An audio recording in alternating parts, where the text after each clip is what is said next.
बिस्मिल्लाहिर्रहमानिर्रहीम। चैप्टर 5 को स्टार्ट करने लगे हैं, जिसमें हमारा फर्स्ट लेक्चर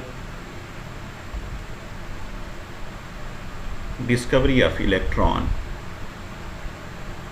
या cathode rays.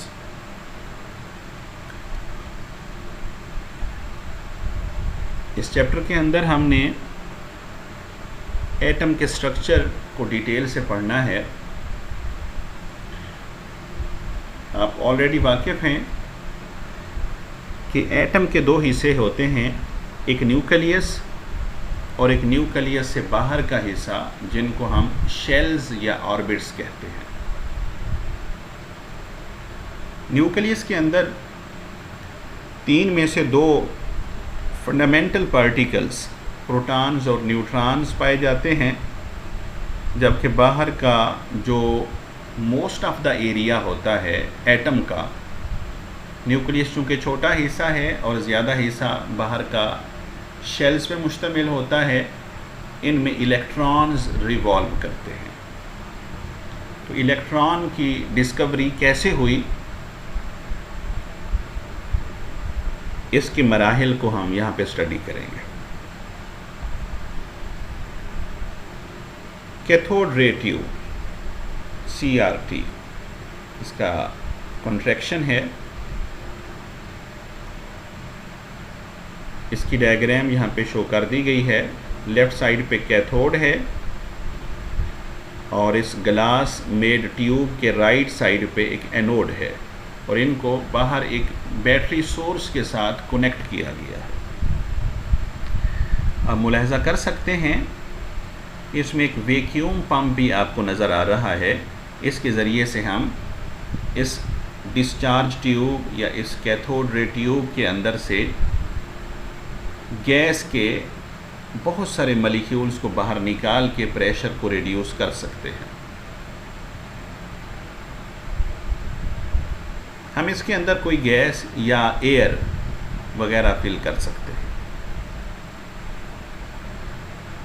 Gas discharge tube दरअसल शीशे से बनी हुई एक ट्यूब होती है, जिसके अंदर हवा या कोई गैस फिल की जाती है। इसमें दो इलेक्ट्रोड्स होते हैं और आप इनसे वाकिफ़ हैं, एक एनोड दूसरा कैथोड। और वैक्यूम पंप जिसका मकसद महज प्रेशर को कम करना होता है, और इस पे हम वोल्टेज अप्लाई करते हैं बाहर के बैटरी सोर्स के ज़रिए से, ताकि इसमें करंट फ्लो करे, कैथोड से इलेक्ट्रॉन एमिट हों और एनोड की तरफ ट्रेवल करें। इस मकसद की खातिर, यानी कैथोड रेस जनरेट करने की खातिर या इलेक्ट्रॉन्स जनरेट करने की खातिर हमें कितनी वोल्टेज देना होगी, ये दो फैक्टर्स पे डिपेंड करती है। एक लेंथ ऑफ ट्यूब पे, जितनी लंबी ट्यूब होगी उतना कैथोड से कैथोड रेज को एनोड तक पहुंचाना मुश्किल होगा। लिहाजा हमें इस लार्ज डिस्टेंस को कवर कराने के लिए वोल्टेज भी ज़्यादा देना होगी। और दूसरी चीज़ है प्रेशर ऑफ गैस कितना रखना है। भाई गैस का जितना प्रेशर ज़्यादा होगा, जितने मॉलिक्यूल ज़्यादा होंगे, वो कैथोड के गुज़रने में उतनी रुकावट पैदा करेंगे। लिहाजा हमें अपने मकसद को अमली जामा पहनाने की खातिर वोल्टेज ज़्यादा देना होगी। हाँ, अगर प्रेशर इसके अंदर रिड्यूस करते जाएं तो फिर कम वोल्टेज से भी, कंपैरेटिवली कम वोल्टेज से भी हमारा काम चल सकता है।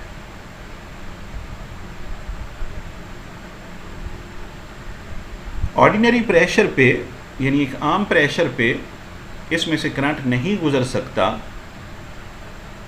चाहे जितनी मर्ज़ी वोल्टेज अप्लाई कर दें। हाँ, अगर प्रेशर कम कर दें और वोल्टेज 5000 से 10,000 वोल्ट के दरमियान रखें, तो इसमें से करंट पास होता है, इलेक्ट्रिक डिस्चार्ज वाक़ई होती है और एक यूनिफॉर्म ग्लो प्रोड्यूस होती है। एक यकसां चमक पैदा होती है। कैथोड रेज की प्रॉपर्टीज़ एक लंबे अरसे के अंदर डिस्कवर हुई और मुख्तलिफ साइंसदानों ने मुख्तलिफ प्रॉपर्टीज़ डिस्कवर की। एक प्रॉपर्टी ये है कि कैथोड रेज नेगेटिव चार्ज की हामिल हैं, इनके ऊपर नेगेटिव चार्ज होता है। ये हम कैसे बिलीव कर लें? इसके लिए दो एक्सपेरिमेंट्स किए गए। ये आपके सामने डायग्राम है। राइट साइड पे, मोस्ट राइट साइड पे कैथोड है और फिर उससे थोड़ा सा लेफ़्ट की तरफ आएंगे तो आपको एनोड नज़र आ रहा है और एनोड परफोरेटेड है, दरमियान इसका सुराखदार है। कैथोड रेज से जो कैथोड से जो कैथोड रेज जनरेट होंगी वो एनोड की तरफ ट्रैवल करेंगी और एनोड के इस बारीक सुराख से वो ट्रैवल करके आगे गुजर सकती हैं। नॉर्थ एंड साउथ पोल्स हमने सामने लगा दिए हैं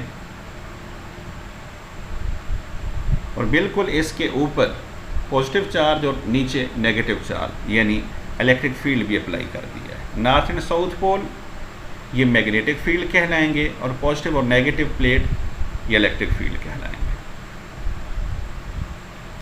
1895 के अंदर जे पेरेन ने एक्सपेरिमेंटली ये शो किया कि जब मैग्नेट के दो पोल्स में से यानी नॉर्थ और साउथ पोल्स में से ये रेज गुजारी जाती हैं जो कैथोड से प्रोड्यूस होकर एनोड की तरफ ट्रैवल करती हैं, तो इन दो पोल्स के दरमियान से गुज़रने के बाद ये नीचे की तरफ बेंड हो जाएंगी। पहले सीधी आ रही थी, अब नीचे की तरफ अपना रास्ता बदल लेंगी और फाइनल स्क्रीन पे जो पॉइंट 2 है वहाँ पे ये स्ट्राइक कर रही है, यानी नीचे जिस जगह पे ये टकराएंगी उसको हमने पॉइंट 2 कह देना है।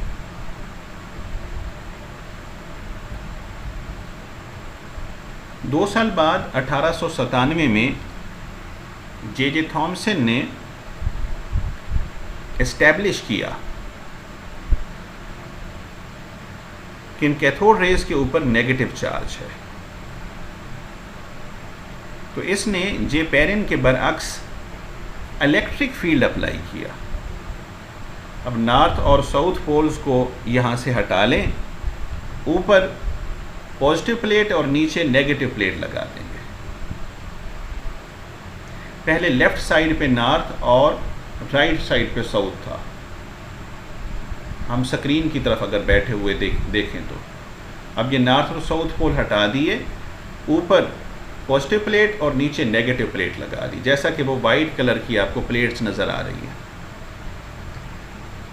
तो हर साइंस का स्टूडेंट इससे वाकिफ़ है कि नेगेटिव चार्ज पॉजिटिव प्लेट की तरफ अट्रैक्ट होता है, अपोजिट चार्जेस एक दूसरे को कशिश करते हैं।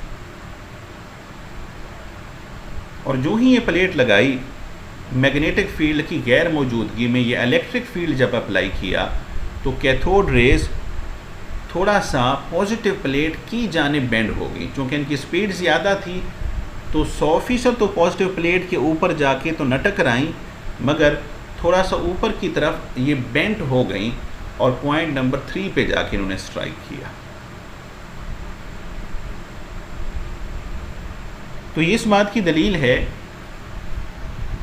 कि इन चार्ज पार्टिकल्स पर यानी कैथोड रेज पर नेगेटिव चार्ज था, जब भी तो ये पॉजिटिव प्लेट की तरफ अट्रैक्ट हुई है।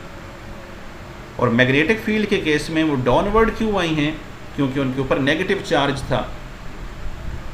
इसको राइट हैंड रूल के ज़रिए से समझा जा सकता है, जो आप फिज़िक्स के अंदर डिटेल से स्टडी करेंगे। मुझे अगर कहेंगे तो मैं भी इंशाल्लाह किसी दिन एक न्यू लेक्चर के अंदर इसकी पूरी डिटेल आपको बता दूंगा। वरना चैप्टर नंबर 1 के अंदर एक टॉपिक हमने पढ़ा था मैस स्पेक्ट्रोमेट्री, उसके अंदर और उसके साथ अलहदा से भी आपको टॉपिक मिलेगा, उसके अंदर इसको मैंने एक्सप्लेन किया हुआ है कि मैग्नेटिक फील्ड कैसे असरअंदाज होता है चार्ज पार्टिकल्स की डायरेक्शन पर जब वो इसके अंदर एंटर होते हैं। फ्लोरेसेंस, ये एक ट्यूब है और इसके सामने फ्लोरेसेंस स्क्रीन लगा दी गई है। तो ये फ्लोरेसेंस क्या होती है? जब डिस्चार्ज ट्यूब या कैथोड रे ट्यूब के अंदर प्रेशर निहायत कम करके 0.01 टार कर दिया तो इसके अंदर गैस के मॉलिक्यूल्स ना होने के बराबर रह गए। अब कैथोड रेज जो कैथोड से प्रोड्यूस होकर एनोड की तरफ ट्रेवल कर रही हैं, उनको रास्ते में कोई हिंडर नहीं कर रहा, रुकावट पैदा नहीं कर रहा उनकी ट्रैवलिंग में, लिहाजा ये यहाँ से गुजरती हुई सीधी आगे स्क्रीन की वाल पे जाके टकराई, यानी जो डिस्चार्ज ट्यूब थी उसकी दीवार के साथ जाके टकराई और उसकी दीवार पर एक स्पेसिफिक कलर की चमक पैदा करती हैं, कैरेक्टरिस्टिक ग्लो प्रोड्यूस करती हैं। इसको हम फ्लोरेसेंस का नाम देते हैं। फ्लोरेसेंस के नतीजे में कौन सा कलर प्रोड्यूस होगा, किस कलर की चमक पैदा होगी, ये डिपेंड करती है कि हमने डिस्चार्ज ट्यूब की दीवारों को किस मटेरियल से बनाया है, इसकी कंपोजिशन पे डिपेंड करती है। अगर ये शीशे की बनी हुई है तो कैथोड रेज जब टकराएंगी तो ग्रीन कलर की फ्लोरेसेंस प्रोड्यूस करेंगी। एल्यूमिना Al2O3 की दीवार है तो रेड ग्लो प्रोड्यूस होगी, रेड फ्लोरेसेंस प्रोड्यूस होगी। और टिन स्टोन, कलई के स्टोन को स्क्रीन बनाया जाए तो फिर कैथोड रेज इसके साथ स्ट्राइक करके येलो फ्लोरेसेंस प्रोड्यूस करती हैं। ये MCQs और शॉर्ट क्वेश्चन के लिए आप ज़रूर इनको याद रखेंगे। थर्ड प्रॉपर्टी है कैथोड रेज पोजेस मोमेंटम, इनके अंदर मोमेंटम होता है। ये आपके सामने डायग्राम है, कैथोड से कैथोड रेज प्रोड्यूस कर रही हैं और एनोड की तरफ ट्रेवल कर रही हैं। इनके सामने हमने एक छोटा सा पैडल व्हील लगा दिया, एक छोटा सा व्हील है और जब इसके ऊपर वाले हिस्से के साथ ये स्ट्राइक करती हैं तो ये मूव करने लग जाता है और जब हम बाहर से बैटरी सोर्स को डिस्कनेक्ट करते हैं तो ये व्हील मूव करना बंद कर देता है। बैटरी को फिर कनेक्ट करेंगे, ये फिर मूव करना शुरू कर देता है। हालांकि व्हील के साथ बैटरी की कोई तार नहीं जोड़ी गई। तो ये अपने सामने रखे हुए स्मॉल पैडल व्हील को ड्राइव करती हैं, इसको मूव कराती हैं और ये बात साबित करती है कि कैथोड रेज के अंदर मोमेंटम भी होता है और काइनेटिक एनर्जी भी होती है। मोमेंटम की इक्वेशन से आप वाकिफ़ हैं, P = mv, और ये बता रहा है कि कैथोड रेज दरअसल ज़र्रे हैं, पार्टिकल्स हैं। क्या प्रूफ है इसका? Pn के अंदर मैस है, जिनकी मैस होती है वो मैटर होता है। हर वो चीज़ जो वज़न रखे और जगह घेरे वो मैटर कहलाती है, तो इनकी मैस है और वेलोसिटी भी है। Mass into velocity is called momentum. भाई कुछ मैस रखने वाले ज़रे जब किसी ख़ास वेलोसिटी से मूव करते हुए किसी पैडल व्हील से टकराएंगे तो उसको मूव कराएंगे। हाँ, अगर इन इलेक्ट्रॉन्स के अंदर या इन कैथोड रेज के अंदर मैस ना होती तो फिर ये पैडल व्हील को न घुमा सकते। Cathode rays travel in straight line, ये ख़त मुस्तकीम पे सफ़र करती हैं। मोस्ट राइट साइड पे इस ट्यूब के अंदर कैथोड है और कैथोड से कैथोड रेज प्रोड्यूस होके लेफ़्ट साइड की तरफ आ रही हैं और इनके सामने हमने एक ओपेक ऑब्जेक्ट रख दिया है, ऐसा ऑब्जेक्ट जिससे रोशनी पास ना हो सके। तो साइडों से जहाँ से कैथोड्स गुजर गए और उन्होंने आगे जाके साइड पे स्ट्राइक किया, मगर जो ओपेक ऑब्जेक्ट था आगे इसका एक इमेज, इसकी इमेज बन गई, इसकी परछाई बन गई। जैसे रात के वक्त किसी के ऊपर टार्च मारी जाए तो दीवार तो रोशन हो जाती है, मगर जो ऑब्जेक्ट सामने होगा, ग्लास या पेंसिल, तो उसका साया सामने हमें नज़र आएगा। इससे ये बात साबित हो गई कि कैथोड रेस स्ट्रेट लाइन में ट्रेवल करती हैं। अगर स्ट्रेट लाइन में ट्रेवल ना करती, किसी और डायरेक्शन में चली जाती, तो फिर सामने रखे हुए ओपेक ऑब्जेक्ट का साया कम अज़ कम ना बनता, इसका शेडो ना बनता। और ये कैथोड की सरफेस से परपेंडिकुलर डायरेक्शन में प्रोड्यूस होती हैं और स्ट्रेट लाइन में ट्रेवल करती जाती है। प्रोडक्शन ऑफ एक्स रेज, जब भी cathode rays, high energy cathode rays किसी मेटल के बने हुए एनोड के साथ टकराती हैं और एनोड अगर हाई मॉलिक्यूलर मैस का हामिल हो तो उस एनोड से एक्स रेज जन्म लेती है। यानी एक्स रेज जिनको साइंस के अंदर बहुत ज़्यादा इस्तेमाल किया जाता है, आप लोगों ने चैप्टर 4 के अंदर जो सेकंड हाफ था क्रिस्टलोग्राफी, वहाँ जो स्ट्रक्चर पढ़े, क्यूबिक, टेट्रागोनल, ऑर्थोरोम्बिक एटसेट्रा, तो ये ज्योमेट्री एक्स रे डायफ्रैक्शन के ज़रिए से मालूम की गई है। फिज़िक्स में आप ब्रैग्स इक्वेशन पढ़ते हैं, वहाँ एक्स रे डायफ्रैक्शन इस्तेमाल की जाती है। बोन के फ्रैक्चर को मालूम करने के लिए एक्स रे इस्तेमाल करते हैं, और एक्स रे दरअसल कैथोड रेज की मरहून मिन्नत है। एमिट होने वाली एक्स रेज की फ्रीक्वेंसी मेटल टारगेटेड एनोड के एटॉमिक नंबर पे डिपेंड करती है।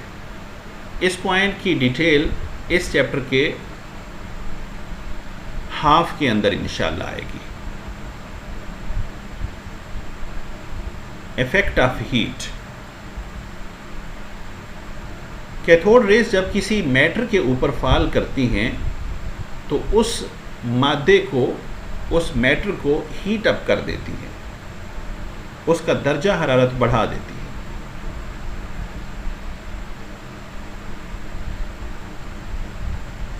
जब किसी कनकेव कैथोड से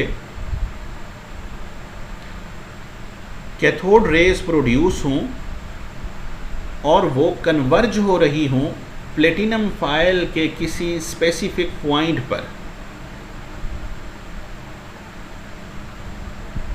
तो वो पॉइंट ग्लो करने लग जाता है, चमकने लग जाता है। ये एक concave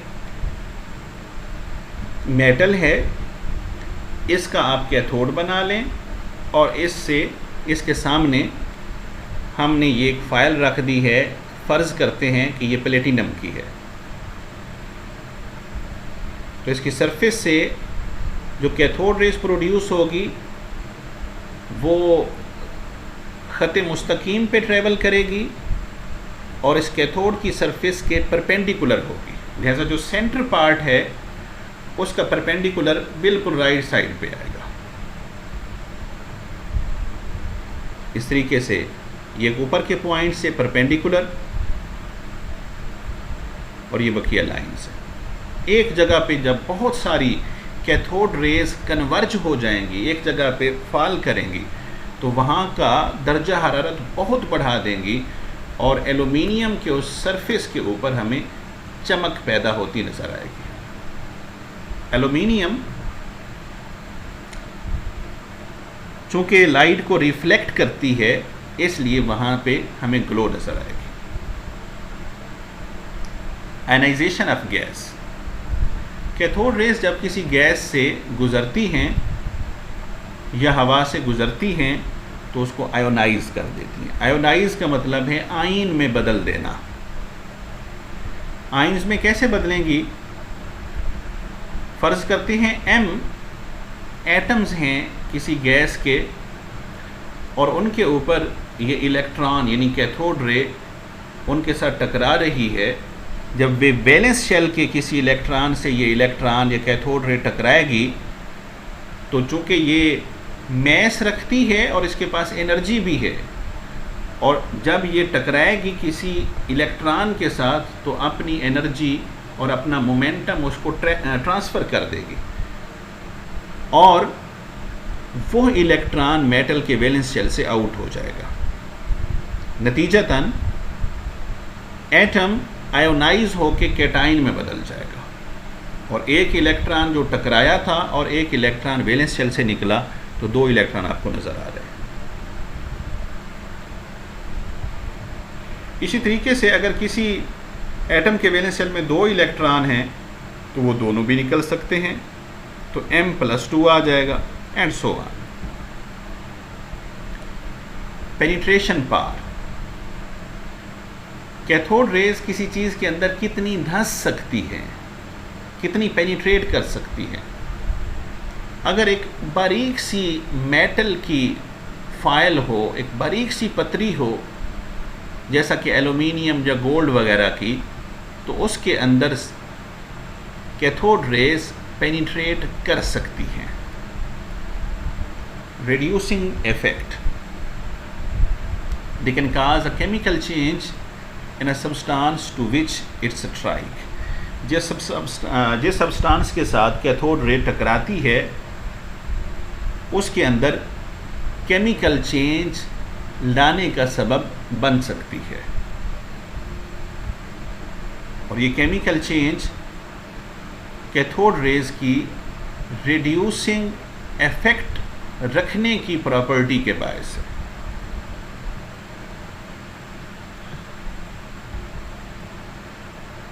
nature of cathode raise, experimentally ये बात साबित हो चुकी है, जिसकी डिटेल आगे आएगी, कि कैथोड रेज की न कभी मैस चेंज होती है न उसका चार्ज, और जिसको हम इलेक्ट्रॉन कहते हैं उसकी भी न कभी मैस चेंज होती है न चार्ज। इससे साबित हुआ कि कैथोड रेज दरअसल इलेक्ट्रॉन्स ही हैं, और ये जो कैथोड रेज हैं ये कैथोड के मटेरियल पे, कैथोड की सरफेस पे डिपेंड नहीं करती। कैथोड किस चीज़ से मिलके बना हुआ है, मेटल का है या नॉन मेटल का, उसकी एटॉमिक मास कम है या ज़्यादा, इस पे डिपेंड नहीं करती। ये एक जैसी कैथोड रेज प्रोड्यूस होंगी, एक जैसी उनकी मास होगी सब रेज की, और सबका चार्ज बराबर होगा। और ये इस पे भी डिपेंड नहीं करती कि कैथोड रे ट्यूब के अंदर आप लोगों ने कौन सी गैस फिल की है, एयर फिल की हो, हाइड्रोजन या क्लोरीन, कार्बन मोनोऑक्साइड या एयर, कोई गैस फिल की हो, कैथोड रेज की नेचर चेंज नहीं होती। वजह क्या है, इस पॉइंट 10 के अंदर हम इसको देखते हैं कि कैथोड रेज इलेक्ट्रॉन्स ही हैं। दरअसल कैथोड रेज इलेक्ट्रॉन्स ही हैं, इसके मां सिवा कुछ नहीं। नाम दो हैं, चीज़ एक ही है, उसको कैथोड रे कह लें, उसको इलेक्ट्रॉन कह लें। E/m value of cathode rays shows that they are simply electrons। Charge to mass ratio value से पता चलता है कि कैथोड रेज दरअसल सादा इलेक्ट्रॉन्स ही हैं। चार्ज टू मास रेशो की वैल्यू होती है 1.76 × 10⁻11 कूलम पर किलोग्राम। इसको हम चंद लेक्चर्स आगे चल के प्रूव करेंगे। कंक्लूजन, नतीजा क्या अखज़ करते हैं, फाइनल किस रिज़ल्ट पे हम पहुँचे, इस सारी डिटेल को देखकर, वो ये है कि एटम डिविजिबल है, काबिल तकसीम है। भी एटम अगर तकसीम न होता तो एटम के अंदर से इलेक्ट्रॉन कैसे निकल सकता? तो इससे चूँकि इलेक्ट्रॉन निकल सकता है और एटम के अंदर इलेक्ट्रॉन एंटर भी हो सकता है, तो इससे पता चला कि एटम काबिल तकसीम है और इलेक्ट्रॉन एटम का एक बुनियादी जुज़्व है, बुनियादी ज़र्रा है, फंडामेंटल पार्टिकल है, बेसिक पार्टिकल है। इसको चैप्टर नंबर 1 के फर्स्ट लेक्चर के अंदर भी हमने स्टडी किया था। जे थॉमसन ने ये कंक्लूड किया अपने एक्सपेरिमेंट्स की बुनियाद पर कि कैथोड रेस नेगेटिव चार्ज रखने वाले ज़र्रों की एक धार है, एक स्ट्रीम है, और स्टोनी ने इन ज़र्रों को इलेक्ट्रॉन्स का नाम दिया। ओके जी, अल्लाह हाफिज़।